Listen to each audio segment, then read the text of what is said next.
16, versículo 6. Hechos capítulo 16, versículo 6 al versículo 10. Y mantenga su Biblia abierta a esta porción. Dice así la Escritura, Hechos 16, 6. Atravesando Frigia y la provincia de Galacia, les fue prohibida por el Espíritu Santo hablar la palabra en Asia. Y cuando llegaron a Misia, intentaron ir a Bitinia, pero el Espíritu no se lo permitió. Y pasando luego a Misia, descendieron a Troas. Y se le mostró a Pablo una visión de noche. Un varón macedonio estaba en pie, rogándole y diciéndole: pasa a Macedonia y ayúdanos. Cuando vio la visión, enseguida procuramos partir para Macedonia, porque dando por cierto que Dios nos llamaba para que les anunciásemos el Evangelio. Señor, gracias por tu palabra, la cual es viva y eficaz. Te pido, mi Señor, que tu nombre sea santificado una vez más a través de ella, y lo que tú hagas en el corazón, Señor, de cada persona. Aquellos que abran su corazón, Señor, a ti, sean prosperados en todo. Ayúdame entonces, Señor, a poder ser solamente un instrumento en tus manos, Señor. Sé tú ministrando a tu pueblo. Tu nombre sea puesto en alto. Gracias, Señor, por la oportunidad que nos das, una vez más, reunirnos alrededor de la mesa del conocimiento de tu palabra. En Cristo Jesús, amén y amén.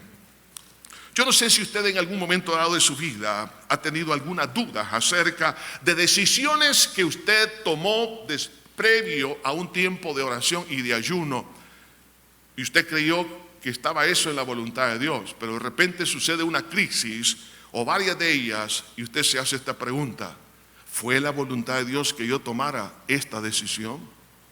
Algunos han orado y han ayunado, han esperado para poderse unir en matrimonio, creyendo que se unieron en la voluntad de Dios, pero cuando vienen las crisis en el área del matrimonio, algunos han dudado diciendo: ¿fue la voluntad de Dios que yo me casara con esta persona? Todos en la vida cristiana pasamos momentos así. El hombre más grande, llamado Juan el Bautista, dentro de todos los profetas, del cual Jesús dijo que entre los nacidos de mujer no había habido un hombre más grande que Juan. Cuando Juan estaba en la cárcel, recuerde esto, Jesús no lo fue a visitar, no lo sacó de la cárcel. Y probablemente eso, aunque no tenemos los detalles en la palabra, pero muy probablemente Juan ha de haber dicho: Jesús me va a sacar, si Él es el Mesías, el que lo estamos esperando. Yo dije de Él: este es el Cordero de Dios que quita el pecado del mundo, Él me va a sacar. Pero pasaron los días, pasaron las semanas, y ahí estaba Él preso. Y Él dudó y mandó a preguntar: ¿eres tú el Cristo o habremos de esperar a otro? Y Jesús comprendió la duda que había en Él y se la restauró a través de las señales del Mesías, que luego los discípulos de Juan le dieron a conocer lo que Jesús estaba haciendo para restaurarle su fe.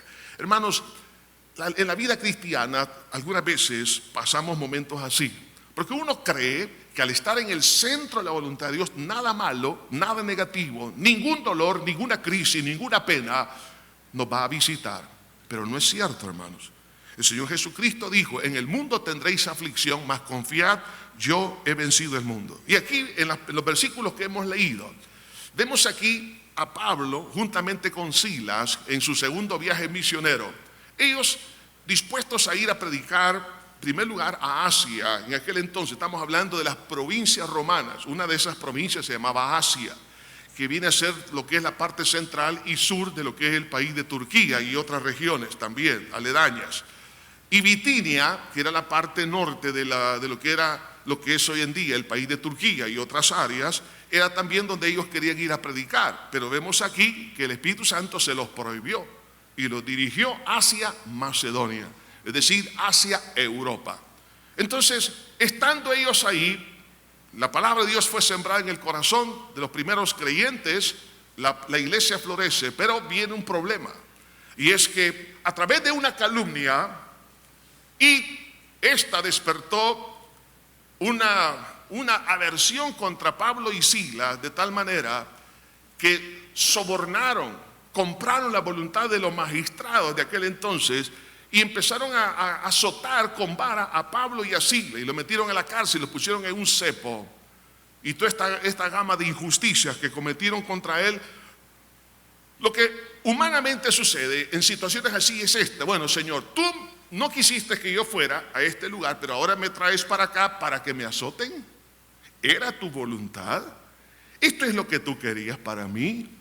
Si estas preguntas han estado en su mente últimamente, este es el mensaje para usted y para mí también.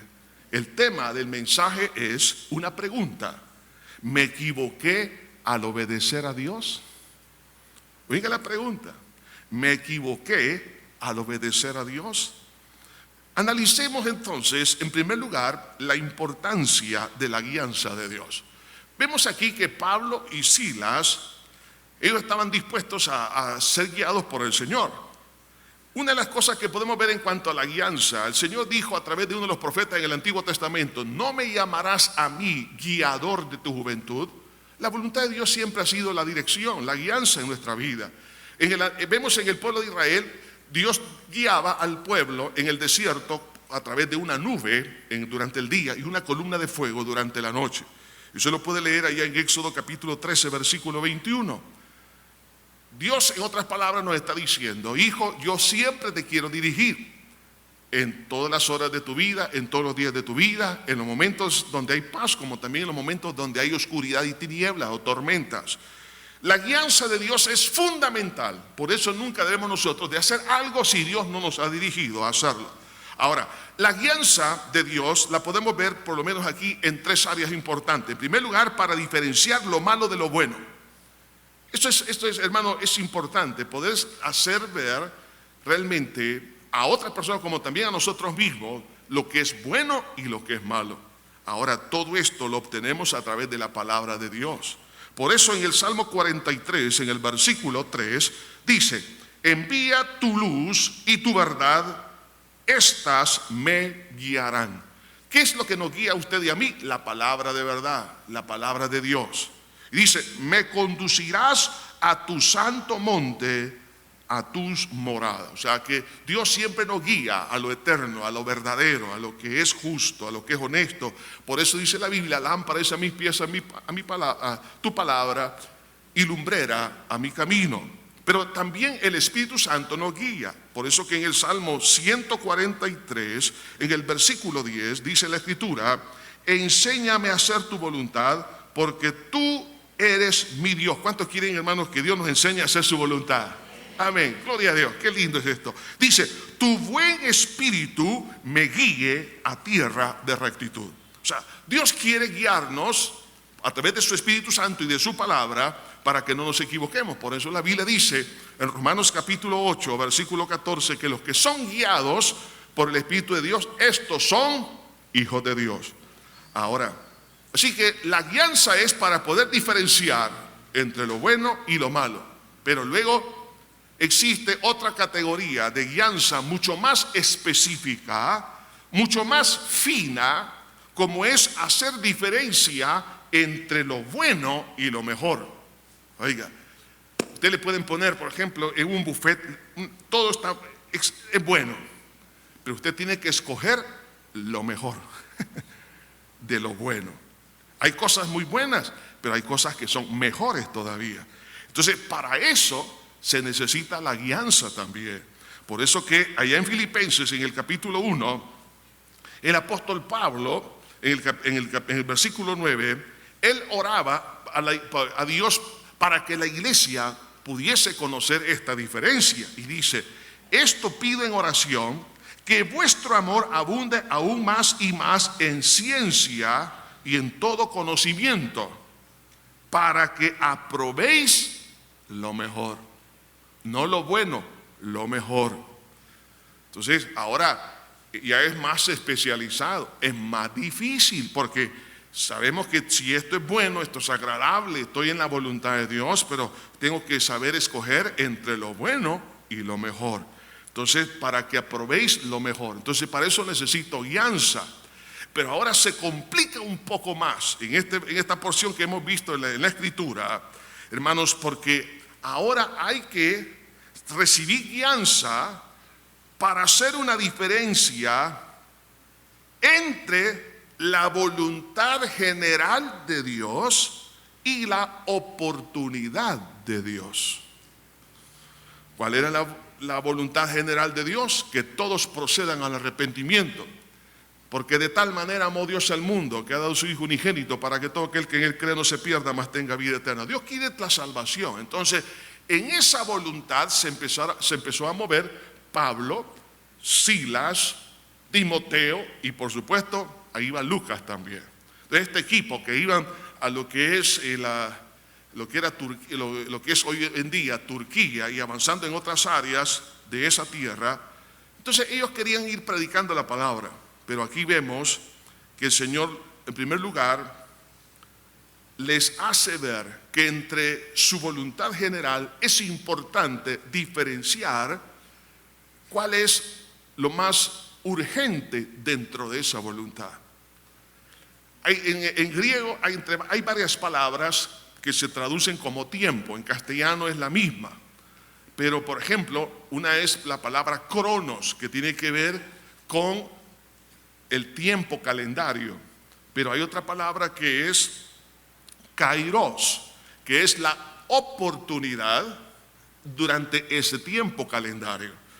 Vemos a Bartimeo, que él era un hombre que había nacido ciego, ese es el cronos, pero dentro de ese cronos de su vida, Jesús iba muy cerca de él en la ciudad de Jericó, y él dijo, esta es mi oportunidad, ese es el kairos.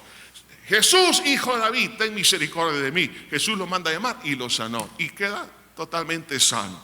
Entonces, así también nosotros tenemos que hacer una diferencia y es importante, hermanos, porque Dios, hermanos, dentro de todo lo que es la voluntad de Dios es maravilloso, pero yo tengo que identificar dentro de esa voluntad cuál es el momento oportuno de ejercer lo que Dios me ha mandado. Se lo voy a explicar, voy a poner otro ejemplo. Una pareja de novios, si los dos son cristianos, nacidos de nuevo, han esperado el tiempo de Dios, han orado, han pedido la voluntad de Dios y solo pasan estos jóvenes orando en el aposento alto y andan ayunando. Qué bueno. Mire, una vez, la verdad, oí a una persona que dijo, la segunda decisión más importante de la vida después de la salvación es con quién te vas a casar, porque vas a estar con todo, por toda la vida. Se da cuenta que nosotros tuvimos que 17, 18, 20 años, dependiendo si salimos o no salimos del país, entonces con nuestros padres. Y ahora, cuando uno mira hacia atrás, tenemos 20, 25, 30, 35, 40 años de casado con alguien extraño. ¿No se le parece extraño? Entonces, claro, ¿por qué? Porque usted va a pasar más tiempo con la persona que aunque usted se case que con sus padres. Entonces, claro, usted no escogió a sus padres, pero usted puede escoger con quién se va a casar. Entonces es necesario tomar tiempo. Entonces digamos que aquí hay una pareja que está orando, Señor, dirígeme, guíame, Señor, yo no me quiero equivocar, pero los dos están seguros que es la voluntad de Dios. Pero cuando se van a casar, eso es el kairos de Dios. En algunos momentos en consejería matrimonial o prematrimonial, algunos me han dicho, pastor, me quiero casar. Ajá. Dime, ¿has terminado tus estudios? ¿Ya tienes carrera universitaria? ¿Estás trabajando? No, me dice, estoy en 4º año, pero me quiero casar en 3 meses. ¿Y por qué te quieres casar? Es que yo la amo. No, eso no es cierto. La persona que ama está viendo en el futuro que le va a proveer a su esposa lo necesario y no la va a tener aguantando hambre ni a sus hijos. Y algunos no terminan su carrera universitaria y después se casan no habiendo terminado sus carreras y dice, Señor, pero ¿por qué me abandonaste? Estuve orando y ayunando, te pedí dirección, yo sentí que ella era para mí y él para mí, pero ¿por qué estoy sufriendo? Y Dios te va a decir, porque te adelantaste. O sea, no esperó en el tiempo que se tenía que casar. Cuando alguien le agarra la jolotera, en buen salvadoreño, el desesperín, eso no es amor, eso es pasión, que es otra cosa. El amor sabe esperar, el amor no estrangula, el amor no reduce los espacios ni el tiempo, el amor da tiempo. Entonces, claro, Y si usted espera en el kairos, en el tiempo de Dios, las cosas son diferentes. Y eso es lo que estaba pasando con estos dos grandes siervos de Dios, hablando de Pablo y de Silas. Ahora, vemos aquí la diferencia entre lo que es la voluntad general de Dios y la oportunidad de Dios. Entonces, aquí va a haber dos guianzas. En primer lugar, la guianza de prohibición, y en segundo lugar, la guianza de aprobación. Dios les prohibió ir a Asia. Estamos hablando de lo que es Anatolia, hoy en día Turquía. Ahí estaba una ciudad emblemática conocida como Éfeso. Ahora, la pregunta es que Dios no quería que Pablo predicara en Éfeso. Bueno, si él fue a predicar a Éfeso, él fue el fundador de la iglesia en Éfeso, pero no era el tiempo que tenía que hacerlo. O sea, en otras palabras, Dios no lo estaba descartando esa posibilidad, sino que lo estaba postergando. Entonces ellos dijeron, bueno, el Espíritu Santo dijo que aquí no. Entonces vámonos un poco más arriba, vámonos a Bitinia, lo que ciudades importantes como era Nicomedia y una famosa ciudad conocida en la historia como Nicea, del famoso concilio de Nicea. Entonces ellos dijeron, bueno, encaminemos para allá, porque la voluntad de Dios es que ganemos almas. Y el Espíritu Santo dijo, no. ¿Cuántas veces, hermanos, hemos recibido un no de Dios y pensamos que es mi carne o que es del diablo? Si usted y yo hemos aprendido a recibir un no por parte de Dios, es bueno. Y no se ponga a llorar, más bien démosle gracias a Dios. Si al final el Espíritu Santo dice, no te cases con fulano, dele gracias, porque no sabe con qué monstruo se iba a casar.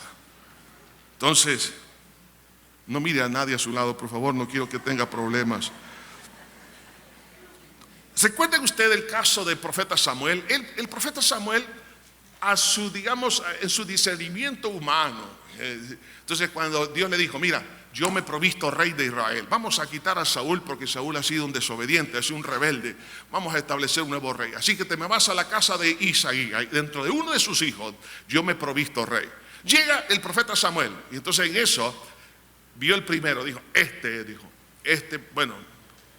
es me imagino, pues vamos a poner un poquito de pintura a esto.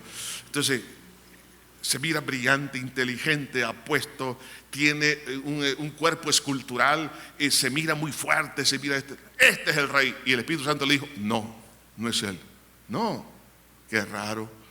Entonces el segundo, pasa aquí está, y él ya estaba dispuesto a ungirlo con aceite, que significa aprobación para la comisión que Dios lo estaba llamando. No es él. Pasa el tercero, el cuarto y los demás. Y entonces él dijo, qué raro, dijo, todos me parecen buenas piezas. Bueno, todos parecen así en la iglesia también, así parecemos buenas piezas. Entonces le pregunta a Isaí, ¿estos son todos tus hijos? Porque imagino que dice, quizás me equivoqué, Dios me dijo que viniera, pero después me dice que no. Te falta uno de tus hijos, están todos aquí. Y le dijo, no, yo tengo un cipote, tengo un joven, allá está en el campo, él es pastor de ovejas. No lo quise invitar porque me imagino, huele a oveja, no es muy importante. No, dijo él, mándenlo a llamar. Aquí nadie se va a sentar a la mesa a comer si él no está aquí. Lo mandan a traer y Dios le dijo, él es, úngelo. Hermanos, y ahí hay una gran lección y lo que Dios le dijo al profeta. Dios no ve lo que está delante, Dios no ve lo que el hombre ve, porque el hombre ve lo que está delante de sus ojos, pero Dios ve el corazón. Entonces, hermanos, dentro de lo bueno, algunas veces nosotros nos equivocamos, y dentro de la voluntad general también queremos nosotros dar ciertos pasos, pero no es lo que Dios desea. Entonces, en algunos momentos, recuerde, Dios va a decir no. Ahora, después de eso, acontece algo, y es lo que hemos leído. Entonces, dijeron, bueno, si no es a ningún lado se sienten perdidos. ¿Se ha sentido perdido usted alguna vez en la voluntad de Dios? ¿Y ahora qué entonces? ¿Qué hago? Me siento un poco extraviado. Entonces, ellos, en lugar de ascender las tierras montañosas, ellos se desvían, vienen bajando, van a Misia, y estando en Misia descendieron a Troas. Entonces Troas es una ciudad que está, bueno, no es costera, pero próximo a la costa, muy cerca, más o menos a unos 16 kilómetros de la ciudad de Troya. De hecho, se cree que la ciudad de Troas adquiere su nombre de la ciudad de Troya, famosa por el caballo, ¿no? Entonces, estando él en Troas, es decir, Troas, ¿qué significa? Troas significa, hermanos, prácticamente tiempo de sometimiento y espera. No recibo dirección, es decir, recibo un no, pero no tengo un sí. Cuando usted y yo estemos así, hermanos, lo que usted y yo tenemos que hacer es aislarnos, separarnos de nuestra agenda, irnos a un lugar a orar, a ayunar, usted puede irse a la playa, no a bañarse, bueno, báñese un ratito, pero puede ir a orar, no estar perdiendo el tiempo. Vaya a meterse con Dios a un lugar, en su habitación. Aquí tenemos un aposento alto de oración, se puede venir a orar. Señor, no sé qué hacer, tú no me has dado luz verde. Hermano, por favor, nunca tome decisiones si no hay luz verde. Ya recibió un no, entonces usted deténgase. Esto es sabiduría de lo alto. ¿Por qué? Porque Troas viene a significar para la vida de estos siervos de Dios un tiempo de retiro personal. Entonces ahí, estando en Troas, se le aparece un varón macedonio en una visión a Pablo, y el varón macedonio le dice: pasa y ayúdanos.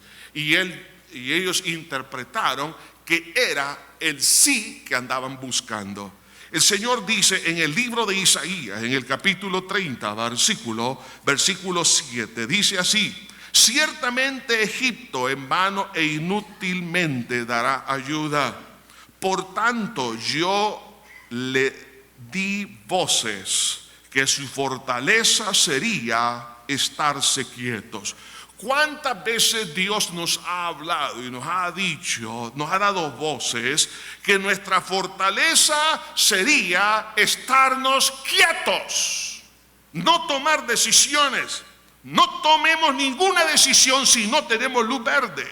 El versículo 15 dice: porque así dijo Jehová el Señor, el Santo de Israel: en descanso y en reposo seréis salvos. Cuando usted y yo estamos en nuestra Troas, en comunión con Dios, en una madrugada, usted no pudo dormir, usted se despertó a las 3 de la mañana y usted sabe que tiene que tomar una decisión a las 8 de la mañana de ese día. Esa será su Troas, donde usted puede decirle: Señor, no sé qué hacer, no sé cómo entrar ni cómo salir, necesito dirección, no estoy haciendo un negocio malo, ahora estoy tratando de interpretar que dentro de tu voluntad, Señor, cuál es el momentum, el momento tuyo, cuál es la oportunidad dentro de toda la gama de grandes oportunidades, dentro del reino de los cielos, cuál es la parte que a mí me corresponde desarrollar. En ese instante, ¿qué va a pasar? Por su Espíritu Santo Dios nos va a guiar. Y en ese momento Pablo interpretó juntamente con los demás que era la voluntad de Dios que se fueran ellos hacia Macedonia. Ahora, cuando escucha en esa visión esta oración: pasa y ayúdanos. La palabra ayúdanos, la fuerza gramatical en castellano no es la misma que tiene en el griego. Es una palabra compuesta, la raíz significa grito y la segunda parte de esta palabra significa correr. En otras palabras, lo que nos está hablando es un llamado de auxilio. Es como un socorro, ayúdenme, es urgente. Entonces, la necesidad era vasta en todos esos lugares, pero hay cosas que son urgentes. Hay muchas necesidades en el hogar, en nuestra vida. Necesidades existen, como es, por ejemplo, el estudio, la salud, la necesidad de trabajo, la necesidad de muchas cosas. Pero dentro de esa gama de necesidades, tengo que atender lo urgente. Dios en su soberanía sabía por qué era urgente Macedonia y no era Bitinia y Asia, que más adelante se iba a atender esa necesidad. Es importante que nosotros seamos guiados por el Espíritu Santo para poder realmente encaminarnos a lo urgente. En nuestro diario vivir, hay muchas cosas que usted dice, tengo tantas cosas que hacer que son necesarias. La pregunta es, ¿cuál de ellas son urgentes? No, es que tengo que ir al gimnasio. Está bien, haga ejercicio. Pero usted no sabe que esa hora de estar en el gimnasio, Dios le dice, suspende esta hora de gimnasio y vete a orar. Métete ahí en tu habitación o en el baño y no salgas de ahí hasta que no tengas respuesta. Pero nosotros no queremos hacer eso. Entonces, ese llamado lo vamos a encontrar. Y Macedonia era en ese momento, dentro de la soberanía de Dios, Dios podía conocer la urgencia que había en él. Ahora, Macedonia, hermanos, para ese entonces, en tiempo del Imperio Romano, era una provincia que estaba al norte de Grecia. Si recordamos un poquito de la historia, el nombre Macedonia se adquiere de una leyenda mitológica que Zeus tuvo un hijo y al cual se le llamó Macedón, de ahí viene la palabra Macedonia. Una de las personas famosas de Macedonia fue Filipo II, que él fue un rey que comenzó a consolidar a Macedonia y tuvo mucho esplendor. Pero es más conocido Filipo II porque fue el padre de Alejandro el Grande, Alejandro Magno. Y este Alejandro Magno, ¿dónde es que nace? En Macedonia. Luego, al correr el tiempo, anexaron lo que es Grecia, lo que es Atenas y todas las demás provincias. Y en el tiempo de Alejandro el Grande se establece el reino de los griegos, que vino realmente a derrotar al imperio de los medos y los persas. Es un imperio que abarcaba desde la parte este de Europa hasta la India, y bajando hacia el oriente llegaba hasta Irak. Era una cosa inmensa. Pero ese lugar, Macedonia, había sido la capital prácticamente del reino de los griegos. El helenismo se había levantado de una manera. Pero en ese tiempo del apóstol Pablo, hermano, ya no era ese imperio, tenían la sombra de aquello, pero era un pueblo que estaba humillado, un pueblo que estaba acongojado, una necesidad de carácter espiritual, hermanos. Entonces vemos aquí que el Espíritu Santo, conociendo la necesidad del corazón de ellos, le dice a Pablo a través de una visión, pasa y ayúdanos. Hermanos, este lugar de Macedonia, estamos hablando, es el primer lugar de Europa. Cuando llega a Filipo, es la primera ciudad donde se predica el Evangelio en Europa. Y se establecen iglesias sumamente importantes que luego se extendieron por todo el continente europeo. ¿Por qué Dios, hermano, nos quiere dirigir en una forma tan exacta como una cirugía, como una alta cirugía?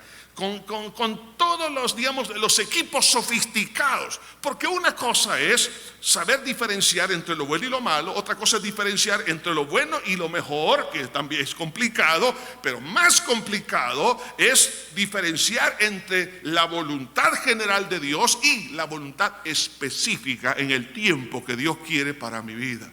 Entonces, ellos sabían que era el momentum de Dios y ellos se encaminan. Entonces ellos estaban seguros que estaban en la voluntad de Dios. Hermano, cuando usted y yo estamos seguros que estamos en la voluntad de Dios, hagamos todo lo que venga a nuestro corazón, porque Dios estará con nosotros. Ahora bien, dentro de esa voluntad surge algo, y esto, el segundo punto de este mensaje, es la crisis dentro de la obediencia a Dios. ¿Cómo es eso? Crisis. El Señor Jesucristo en una oportunidad le dijo a los discípulos, pasemos al otro lado. Tranquilos los discípulos. De repente se levantó una tremenda tormenta, el agua estaba entrando en la barca, Jesús estaba dormido y empezaron ellos a tener miedo. Hermanos, el hecho de que Dios nos haya invitado a entrar a su barca no significa que no habrá tormentas. La voluntad de Dios no está exenta en un momento dado que podamos ser visitados por crisis. Cuando ellos llegan aquí a Europa, lo que es la primera ciudad, lo que es la la ciudad de Filipo, vemos aquí algo sumamente interesante. Y es el establecimiento del reino de Dios. Y aquí vamos a entrar a ver, hermanos, algo porque era importante. En Macedonia se le daba culto, oiga esto, a la persona que fundó Macedonia.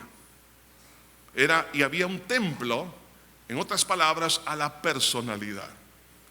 Por eso que luego Alejandro el Grande también lo veían como un dios, el dios adorar la personalidad. Eso pasa hoy en día también. Usted lo puede ver en líderes a nivel global, a nivel de la historia, en las distintas áreas, sean religiosas, políticas, económicas, culturales. Entonces, muchos quieren el culto a la personalidad. Pero ahora la necesidad era tan grande porque este pueblo estaba tan quebrantado. Entonces, dentro de esas tinieblas que había en Macedonia, era importante establecer el reino de Dios. En todo, oiga bien esto, en todo matrimonio, en toda familia, en toda sociedad, en toda nación, es fundamental establecer el reino de Dios. Por eso Jesús en la oración el Padre Nuestro dijo, como parte de nuestra petición, venga tu reino. ¿Y cómo llega el reino de Dios? A través de la predicación del Evangelio. Entonces llega Pablo, leyendo en el versículo 11, dice, zarpando pues de Troas. Oiga esto, hermano, nunca zarpe si no ha estado en Troas primero. Vinimos con rumbo directo a Samotracia. Samotracia es una isla en el mar Egeo. Y el día siguiente a Neápolis, la primera ciudad dentro de Macedonia. Y de ahí a Filipo, que es la primera ciudad de la provincia de Macedonia y una colonia. Y estuvimos en aquella ciudad algunos días. Y un día de reposo salimos fuera de la puerta junto al río donde solía hacerse la oración. Y sentándonos hablamos a las mujeres que se habían reunido. Entonces una mujer llamada Lidia, vendedora de púrpura en la ciudad de Tiatira, que adoraba a Dios, estaba oyendo. Y el Señor abrió el corazón de ella para que estuviese atenta a lo que Pablo decía.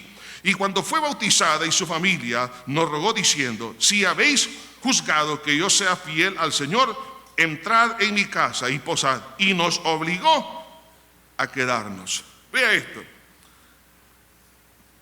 El reino de Dios se establece cuando nosotros hacemos nuestra tarea de buscar la oportunidad.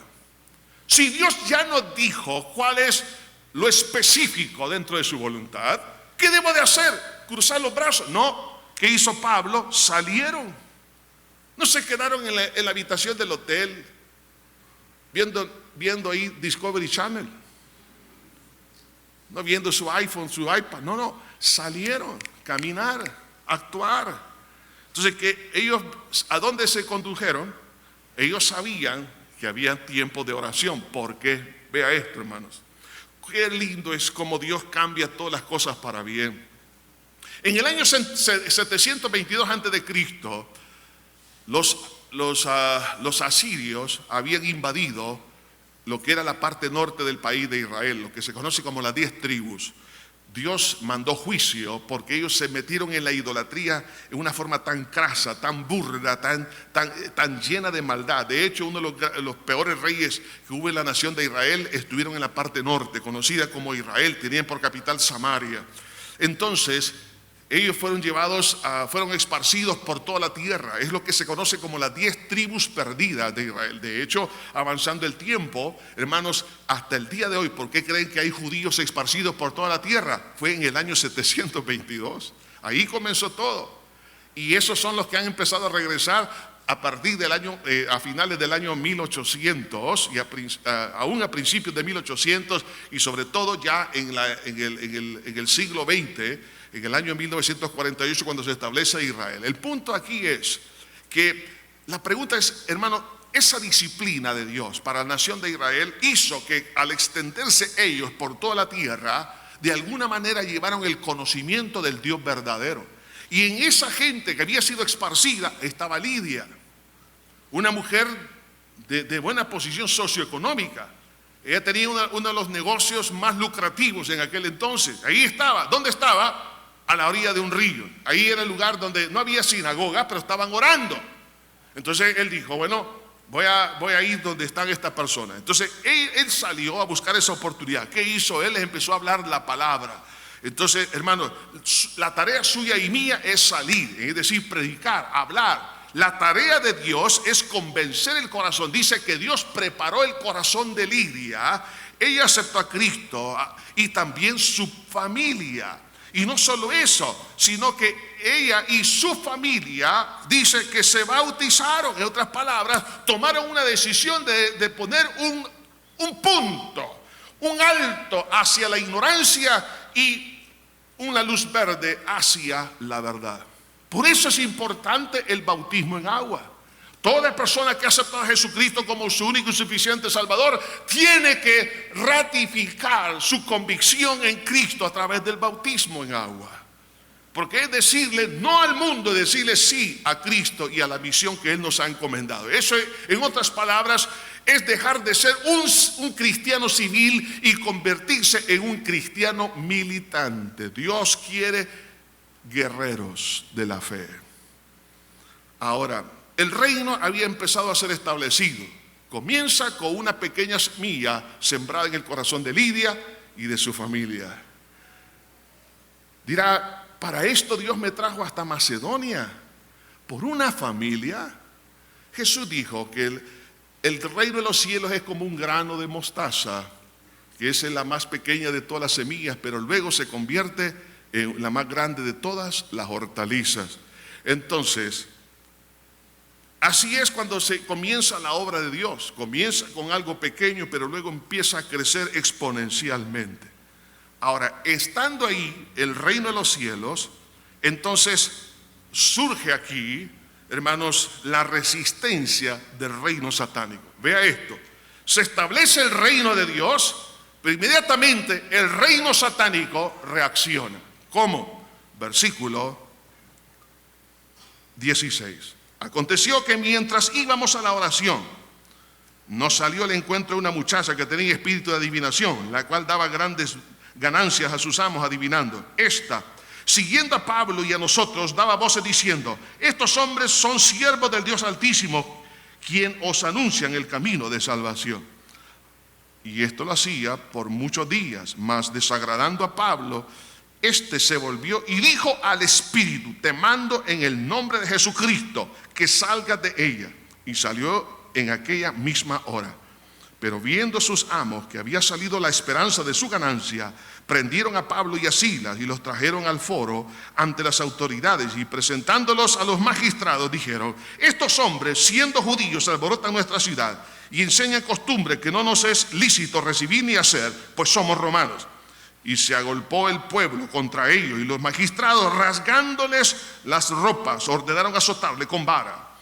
Después de haberles azotado mucho, los echaron en la cárcel y mandó al carcelero que los guardase con seguridad. El cual, recibido este mandamiento, los metió en el calabozo de más adentro y les aseguró los pies en el cepo. La resistencia satánica ante la implantación del reino de Dios, en primer lugar, va a ser a través de filtrar la iglesia a través de espíritus de error. Vea esto. Pablo otra vez va a la hora de la oración, al mismo lugar donde Lidia y su familia se convirtieron. Ahora va a predicar otro día. En eso aparece una joven diciendo: estos son siervos del Dios Altísimo que os anuncian el camino de salvación. Era verdad. Es que el diablo se viste de verdad, hermanos. Pero dice que era un espíritu de adivinación, un espíritu pitonizo. Entonces, desagradando a Pablo, le dijo al espíritu que había en ella: sal de ella. Y en aquel momento salió. La joven pierde la facultad de la adivinación. Los managers que ella tenía, al ver que ya no había ganancia, porque ella ya no podía adivinar. ¿Por qué razón? Porque la adivinación no es una facultad mental, sino que es demoníaca. Entienda esto. Algunos por eso todavía se someten al engaño, como se había sometido la ciudad de Filipo a la adivinación. Hoy en día algunos leen el horóscopo porque creen que no pueden encontrar su destino si no lo encuentran en el horóscopo, que le lean las manos, que le lean el iris del ojo, que le tiren las cartas. ¿Cuánta gente vive de esa manera, hablando a la línea psíquica? Hermanos, todo esto es por pura ignorancia, que no se dan cuenta que eso no son facultades mentales de la persona que hace esto, sino que son demoníacos. Por eso dice la Biblia que Pablo le dijo, no a la joven, le dijo al espíritu que estaba dentro de ella: sal de ella, y ella perdió la facultad. Entonces, hermano, ¿cuál es el propósito satánico? Es filtrar la iglesia. Ahora, si Pablo no hubiese tenido el don que se conoce como el don de discernimiento de espíritu, que no es otra cosa que es una resonancia magnética en el mundo espiritual para detectar la presencia de demonios en las personas, entonces nosotros hubiéramos dicho, si hubiese sido el apóstol Pablo: ay, qué bonito, una hermana en Cristo, tiene buena voz, que presida las alabanzas el próximo domingo. ¿Qué cosa? ¿Cómo se dio cuenta que yo era un siervo de Dios, que estoy predicando el evangelio? Si el diablo ya se lo puede, hermano.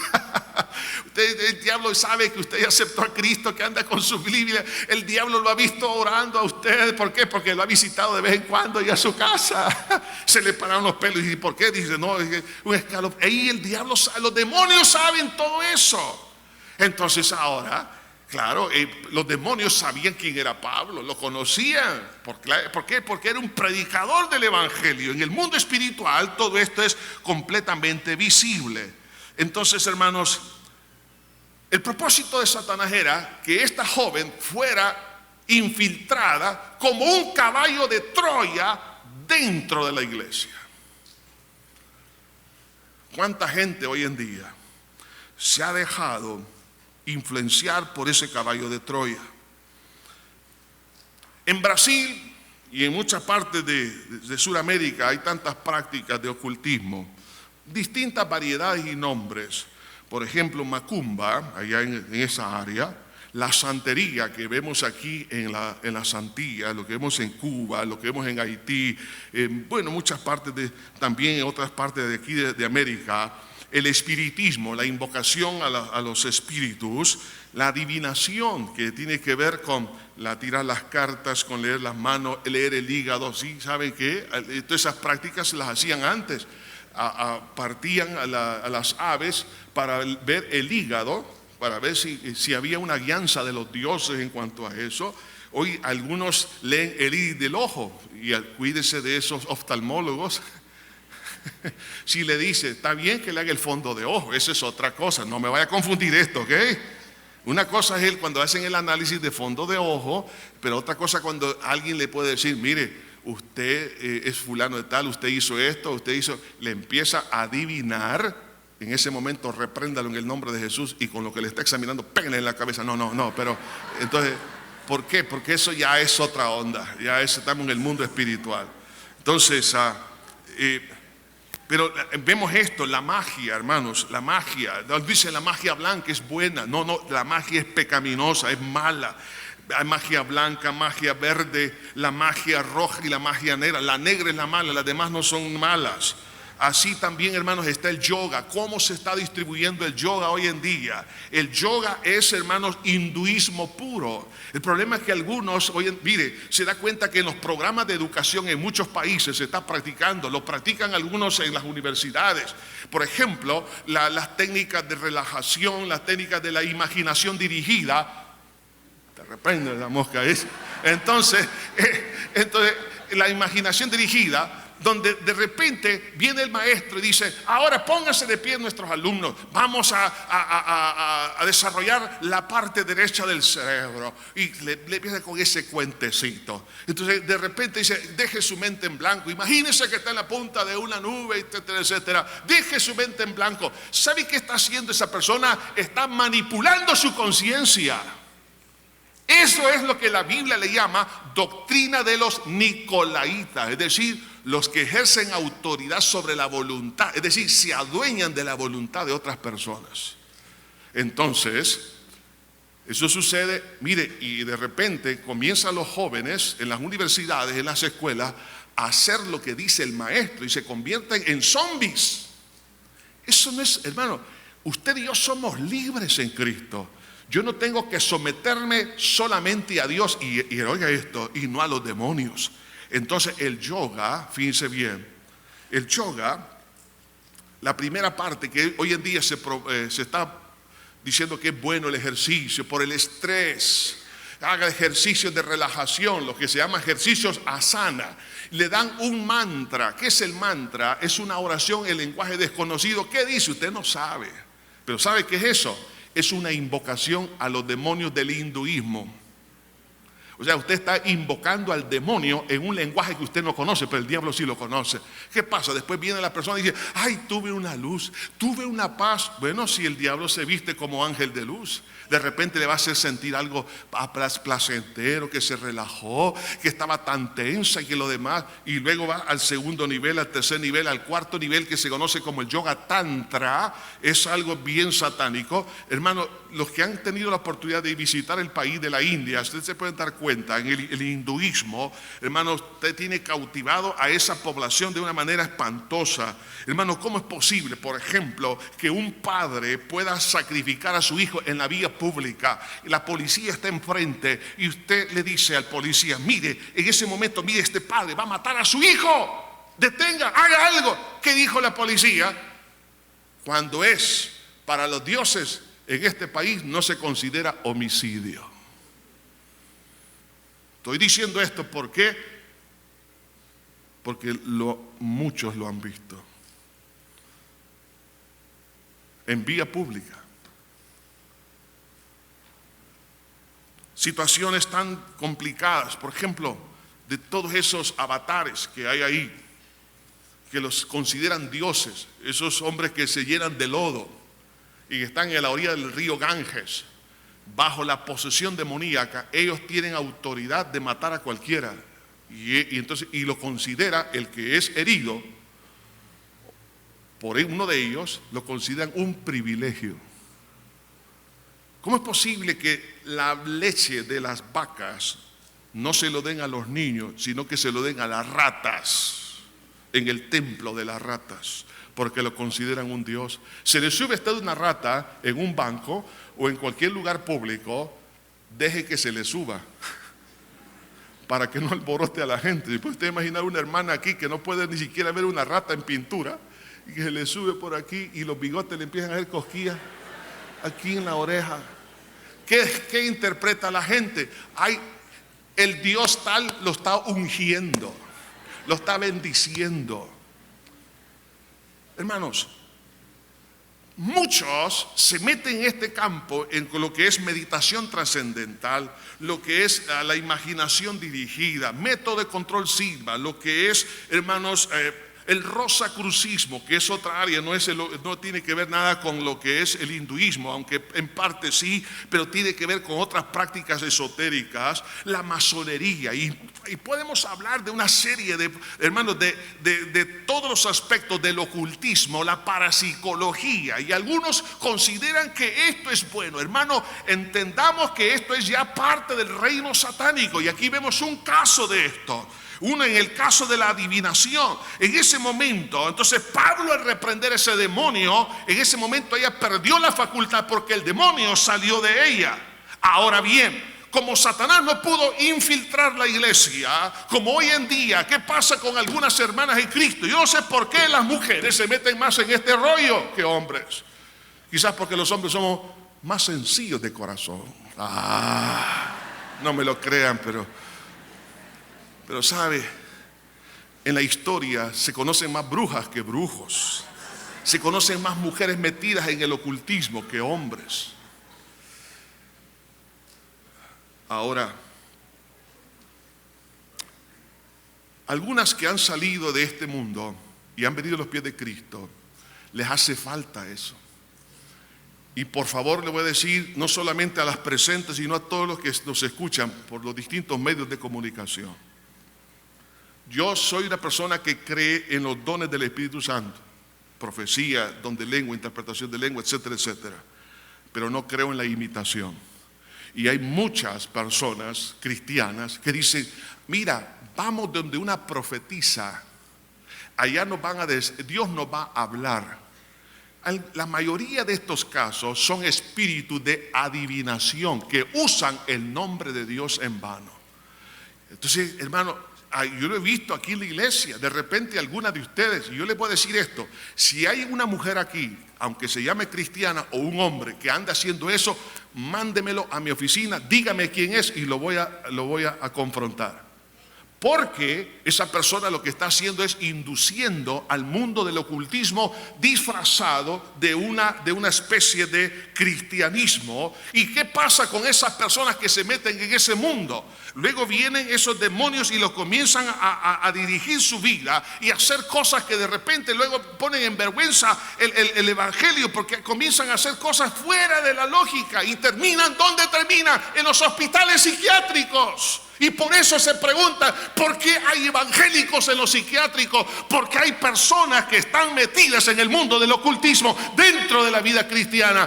Hermanos, no podemos servir a dos señores a la vez. Tenemos que servir a Cristo y a su santa palabra y no ninguna imitación. Ahora, como no pudo filtrar la iglesia los demonios, entonces ¿qué hicieron? Entonces vienen los managers de esta joven y levantan una calumnia, porque la paz romana era lo máximo, la máxima visión y pasión del mundo de aquel entonces. Entonces ellos dijeron, este hombre ha venido a alborotar aquí todo, que va en contra de los principios de la paz romana. Entonces, como ellos habían perdido su negocio, qué interesante, hermanos. En el versículo, vea esto, en el versículo 19 en adelante, dice aquí la escritura, que levantaron ese falso testimonio y también doblegaron la voluntad de las autoridades, de los magistrados. Había tráfico de influencia, había compra de voluntades, porque detrás del dinero pueden manejar a otras personas. Estimado caballero que me escuche en esta hora, no se deje manipular por el dinero de otra persona. Haga lo justo delante de Dios y Dios lo va a recompensar. Si usted se deja manipular, aquellos que están corrompiendo a otras personas a través del dinero, usted está cayendo en una maldición que más adelante usted va a pagar, va a tener que dar cuenta de esto. Pero vemos aquí que los magistrados, fíjense, en aquel entonces, ellos tenían unos asistentes. Estos asistentes andaban varas. Usted va al país de la India, la policía, por lo menos en la ciudad de Hyderabad, yo nunca les vi pistolas, unas varas. Ellos pegaban con la vara en el piso y la gente se dispersaba. Porque ellos tienen autoridad hasta de golpear a la gente. Eso era también el concepto que tenían en aquel entonces. Los magistrados se sentían en el derecho, fíjense bien, de golpear a una persona. ¿Se da cuenta cómo aquellos que sustentan la justicia, ellos mismos la están violando? Entonces, al ver esta situación, entonces ellos ordenaron que con vara castigaran a Pablo y a Silas. Entonces estamos hablando aquí no solamente una calumnia, sino una humillación, porque dice que los magistrados le rompieron las vestimentas y los azotaron con vara, mucho, dice, no poco, mucho. ¿Puede usted imaginar lo que eso significa? Entonces los metieron en el calabozo de más adentro, la cárcel más hedionda, más oscura, más húmeda, y los ponen en un cepo. El cepo de esa área de la tierra en aquel entonces era más que todo para los pies y no para las manos. El cepo tenía varios orificios, pero la idea era abrir las piernas en el cepo. Y después de un tiempo empezaban a sentir calambres por el entumecimiento que había, y esto producía un dolor intenso. Ahí estaba el que había obedecido la voluntad de Dios. Por eso el tema del mensaje de este día, que es: me equivoqué al obedecer a Dios. Si Dios me guió para venir acá para sufrir esto, en ningún momento Pablo cuestionó la voluntad de Dios. Pero eso es lo que pasa en algunos momentos en la vida. Después de una calumnia, de una humillación, de un acto de injusticia, después del dolor, después de tanto sufrimiento. Entonces, ¿cómo es posible que si yo pedí a Dios en oración, yo lo que quería hacer era hacer lo bueno? Muchos de ustedes quizás han dicho, si mi deseo era hacer la voluntad de Dios, pero ¿por qué me ha pasado esto? Esperé en Dios, oré, pedí consejo, traté de hacer las cosas como Dios me manda, pero ahora me encuentro humillado, he sido objeto de calumnia, de una injusticia, ahora estoy sufriendo en un cepo en mi vida. ¿Por qué me pasa todo esto? Pero Pablo y Silas no hicieron esas preguntas. ¿Por qué? Porque estaban seguros que era la voluntad de Dios, que eso solamente era una parte, pero que iba a ser transformado en una tremenda victoria. Cuando uno está seguro de estar en la voluntad de Dios, usted puede pelear las batallas más encarnizadas que puedan haber. Cuando usted dice, yo pedí a Dios dirección, me moví en el tiempo de Dios, bajo la voluntad de Dios, entonces ese matrimonio en el cual usted, hermano, estableció tiempo atrás, pero usted dijo, Señor, esta es tu voluntad, aunque han venido pruebas, han venido dificultades, el diablo me ha querido destruir en esta área, en mi familia, pero esta es la voluntad de Dios, yo me aferro a tu voluntad y yo reclamo la tierra que tú me prometiste, Señor, las cosas, el ministerio que tú me diste, Padre, la oportunidad que tú me diste, esto es tuyo y no dejo que el diablo me lo robe a pesar de estar en los momentos más críticos de mi alma. Eso nos va a dar fortaleza para seguir peleando y no se va a rendir fácilmente. Pero esto traerá, por supuesto, grandes propósitos dentro de la voluntad de Dios. Dice la Biblia, pero a medianoche orando Pablo, versículo 25, y Silas cantaban himnos a Dios y los presos los oían. ¿Por qué ellos estaban cantando? ¿Por qué ellos oraban? Porque estaban seguros de estar en la voluntad de Dios. Aleluya. Cuando usted está seguro en la voluntad de Dios, en lugar de salir queja, brotará adoración al Señor. Aunque se siente enfermo, le dará gracias al Padre. Se sentirá feliz de estar en Cristo. Se dará cuenta que la fe en Dios es más poderosa que el dolor físico y que la injusticia humana. Ahí se va a dar cuenta usted que la alma nadie la puede prisionar. Su cuerpo puede estar en una cama con una enfermedad terminal, pero su espíritu alaba y bendice al Dios que hizo el cielo y la tierra, al que lo rescató y lo salvó en la cruz del Calvario. Por eso ellos cantaban himnos. Y el primer propósito de la obediencia a Dios bajo fuego fue establecer la soberanía, justicia y santidad del único Dios verdadero. ¿Por qué? Porque los demás lo oían. Dice, ¿cómo es posible si este no se está quejando? A lo mejor todos se quejaban y ellos no, oran, cantan himnos. ¡Qué raro! Por eso algunos cristianos, los que no entienden, le llaman locos. Pero no es eso, no es que hay locura, sino que sencillamente lo que ha pasado es que Pablo y Silas estaban estableciendo el reino de Dios a través, hermanos, de un milagro espiritual que estaba revelándose a través de ellos, que nada podía quitarles la paz y la victoria y la convicción que había en ellos, porque el reino de los cielos no consiste en comida ni en bebida, sino en justicia, paz y gozo en el Espíritu Santo. Ahí estaba esa justicia de Dios en ellos, había paz en sus corazones.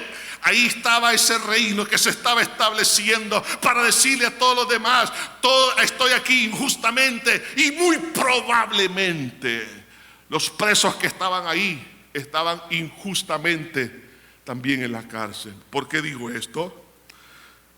Porque dice el versículo 26, entonces sobrevino de repente un gran terremoto, de tal manera que los cimientos de la cárcel se sacudían y al instante se abrieron todas las puertas y las cadenas de todos se soltaron. No solo de Pablo y Silas, sino de todos los presos.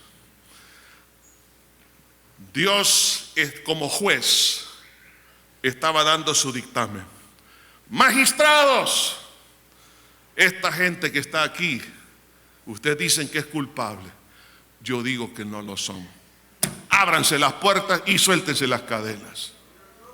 Algunos no han comprendido esto. No importa el nivel de autoridad que usted ostente hoy en día o que va a tener el día de mañana, pero nunca se nos debe de olvidar que el juez de toda la tierra, el juez de los vivos y de los muertos, es Jesús de Nazaret. Y un día toda persona va a tener que dar cuentas a Dios. En el tribunal del trono blanco estarán los grandes y pequeños, los que tuvieron notoriedad y aquellos que nunca se les conoció su nombre, pero van a tener que dar cuenta delante de Dios. El segundo propósito era salvar al que vive en las tinieblas del pecado. Cuando eso sucedió, el soldado romano que estaba allí, el carcelero, no podía dejar que nadie se le escapara, porque eso significaba muerte para él. Entonces él estuvo a punto de suicidarse, dice la Escritura. Entonces sobrevino de repente un gran terremoto, y de tal manera que los cimientos de la casa se sacudían, y al instante se abrieron todas las puertas y las cadenas de todos se soltaron. Despertando el carcelero y viendo abiertas las puertas de la cárcel, sacó la espada, se iba a matar, pensando que los presos habían huido. Mas Pablo clamó a gran voz diciendo: no te hagas ningún mal, pues todos estamos aquí. Entonces, pidiendo luz, se precipitó adentro y temblando se postró a los pies de Pablo y de Silas, y sacándolos le dijo: señores, ¿qué debo de hacer para ser salvo? Ellos dijeron: cree en el Señor Jesucristo, serás salvo tú y tu casa. Vea esto, hermano, en medio de todo, de la voluntad de Dios, es que lo que se cumple aquí, lo que dice la Biblia: irá andando y llorando el que lleva la preciosa semilla. No es fácil sembrar, requiere un esfuerzo, requiere sacrificio. Y estaba sembrando a través del dolor. Usted no sabe. Oiga esto: cuando usted tiene una actitud de adoración a Dios y de fe a Dios, hay algunos carceleros que lo están oyendo a usted, que lo están viendo, los vecinos, sus familiares, sus amigos. Pero cuando ven que usted tiene paz, dicen: qué raro. Usted está sembrando la preciosa semilla, porque usted va andando y llorando el que lleva la preciosa semilla. Y dice: vale la pena. Esto es algo sobrenatural. Entonces, ¿qué pasó aquí? No solamente el propósito era salvar, porque le dice a un hombre que estaba a punto de suicidarse. No sé cuántos están a punto de suicidarse en esta hora, pero le quiero decir una cosa: Dios tiene una salida para usted. Pero también levanta un testimonio de un cambio de un corazón de piedra a uno de carne. ¿Y qué pasó? Este carcelero aceptó a Cristo, él y su familia. Usted puede seguir leyéndolo ahí en su casa, esta lectura. Entonces vemos algo interesante. Dice que los sacó de la cárcel, y el versículo 33 dice: y él, tomándolos en aquella misma noche, les lavó las heridas. ¿Cómo es posible? El que los había puesto en el cepo, ahora le está lavando las heridas. Eso es lo que Dios hace. A ese esposo que le ha dado la vida de cuadritos, estimada hermana, Dios lo va a hacer el hombre más manso y más humilde, y un hombre que está haciendo las cosas correctamente. ¿Usted cree que no puede cambiar este país del Salvador? Claro que sí puede cambiar, pero solamente por el poder de nuestro Señor Jesucristo. Cambiar un corazón lleno de maldad y de odio en un corazón, hermanos, que ame y bendiga a otras personas. Vimos aquí este hombre, hermanos, donde se determinó él y su familia. Los dos, se dice la palabra, enseguida se bautizó él con todos los suyos. Vea esto: la familia de Lidia y ahora la familia del carcelero, e inician la iglesia en Filipo, que luego se extendió por toda Macedonia. Pero oiga esto, hermanos, y este hombre, cuando estaba en la casa, porque mire, sacó a los presos, a Pablo y a Silas, se los llevó a su casa, les preparó una cena. Toda la noche estuvieron en vigilia. En la mañana se regresaron a la casa, como que nada había pasado. Y dice: llevándolos a su casa, les puso la mesa, y se regocijó con toda su casa de haber creído a Dios. ¿Qué cosa? Uno que estaba a punto de suicidarse estaba feliz más tarde. ¿Porque qué? porque el gozo de Jehová es nuestra fortaleza.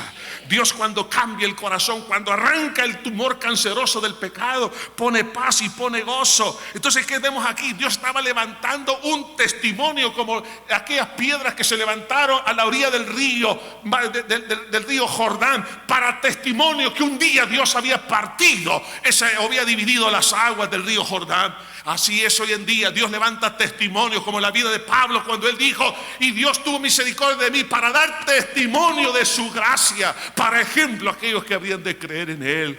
Amada iglesia, hay propósitos detrás del sufrimiento dentro de la voluntad de Dios, pero también cuando Pablo y Silas regresan a la cárcel, ya cenaditos, ya más tranquilos, vienen los magistrados y dicen: saquen esos hombres.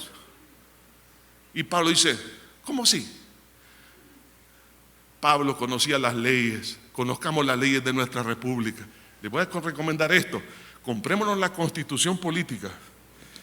La leímos la última vez en primaria. Compremos los códigos, leamos las leyes, todo. Vea, vienen los magistrados, dice: saquen a estos hombres.